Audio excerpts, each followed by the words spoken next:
दोस्तों अपनी खूबियां ढूंढो, क्योंकि कमियां निकालने के लिए लोग हैं। अगर रखना है कदम तो आगे रख, क्योंकि पीछे खींचने के लिए भी लोग हैं। अरे सपने देखने ही है तो ऊंचे देख, क्योंकि नीचा दिखाने के लिए भी लोग हैं। अगर बनानी है तो यादें बना, क्योंकि बातें बनाने के लिए भी लोग हैं। यार कब तक उनके बारे में सोचते रहोगे जो सिर्फ और सिर्फ तुम्हें पीछे खींचने पर तुले हैं? क्योंकि लोग वैल्यू तुम्हारी नहीं, तुम्हारी हैसियत की करते हैं। अगर तुम्हारी कोई हैसियत नहीं तो याद रखना तुम्हारी कोई वैल्यू भी नहीं। अगर तुम्हारी हैसियत बड़ी है तो तुम्हारी गलतियों पर भी तालियां बजती है। याद रखना मोहरे बदल दिए जाते हैं जब बात वजीर की आती है। इसलिए देर से ही सही पर कुछ बनकर जरूर दिखाना, क्योंकि लोग वक्त के साथ खैरियत नहीं हैसियत पूछा करते हैं। और हैसियत तब बनती है जब तुम्हें घंटा फर्क नहीं पड़ता कि लोग तुम्हारे बारे में क्या सोचते हैं। कई बार जिंदगियां निकल जाती है खुद को सही साबित करने, लेकिन लोग तो वही समझते हैं जो वो समझना चाहते हैं। अगर लोग सिर्फ समझाने से बात को समझ जाते तो बांसुरी वाले इतना बड़ा महाभारत थोड़ी ना होने देते। और जिन लोगों से डरकर तुम अपने कदम पीछे कर लेते हो, कभी उनको किसी की तारीफ करते हुए देखा है?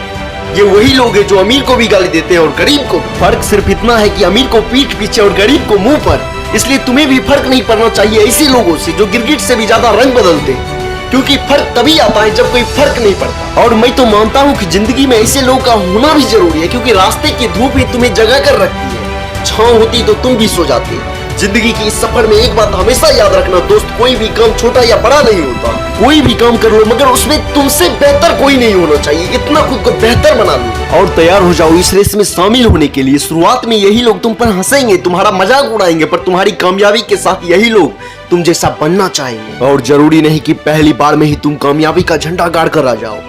अगर हार भी गई तो फिर से कोशिश करने में घबराना मत, क्योंकि इस बार शुरुआत सुनने से नहीं अनुभव से होगी। कामयाबी के इस रास्ते में मुसीबतें लाख आएंगी, पर तुम घबराना मत। याद रखना ये जिंदगी खेलती भी उसी के साथ है जो खिलाड़ी बेहतरीन होता है। इसीलिए उम्मीद कभी मत छोड़ना, कल का दिन आज से जरूर बेहतर होगा। कुछ लोगों को देखा है मैंने, रास्ते के पहले मुसीबत में ही हार मान जाते हैं। जो कुछ ऐसा कर सकते थे जिससे दुनिया को इन पर नाज होता, वो एक मुसीबत के आने से रुक जाते हैं। अरे हार से हार गए तो क्या मतलब, मजा तो तब आता है जब बंदा हार को हराता है। जिंदगी में जब भी ठोकर लगे तो समझ लेना जिंदगी आपसे कुछ बड़ा करवाना चाहती है, क्योंकि ठोकरें आपको गिराने के लिए नहीं बल्कि आगे रास्ते में आने वाली मुसीबतों से संभलने के लिए मिलती है। अगर तुम्हारा शौक आसमान से ऊपर उड़ने का है तो कभी भी गिरने का खौफ मत रखना, क्योंकि यही खौफ आपकी इरादों को कमजोर कर देता है। एक आखिरी बात दिल से कहना चाहूंगा, जिंदगी में उस इंसान को कभी मत खोना जो हर मुसीबत में तुम्हारे साथ खड़ा होता है, क्योंकि उजाले में तो हर कोई आ जाता है, लेकिन साथ उसका कभी मत छोड़ना जो अंधेरे में भी तुम्हारे साथ है।